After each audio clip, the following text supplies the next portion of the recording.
The question for this week was, what is one thing you can't live without?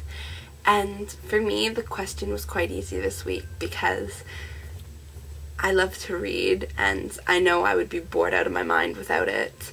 So reading is definitely the one thing I could not live without. I don't know why I love to read so much. 3 years ago, if you asked me to read something, I'd say, why? This is so boring. I couldn't get through a book. But now I read more than once a day. I read for more than 2 hours a day at the least.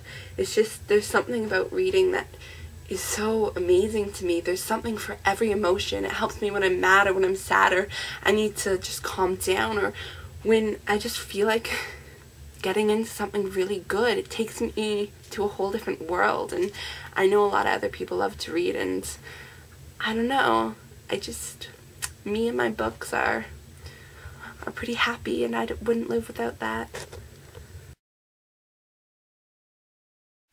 As you can see in the video, I am showing books, which I do read books, obviously, but I also read on fanfiction.net more so than I read books. I probably should read more books, but fanfiction.net is an amazing website and you should check that out. On a side note, I'm reading a book called Shiver at the moment by Maggie Streifbatter. I probably said her last name wrong, but I suck at pronouncing things. But anyway, so I'm reading it at the moment. I'm only halfway through, but it's really, really good. If you're a teenage girl, I completely recommend it. And if you're a guy too, you can read it too. It's up to you. But it's very good.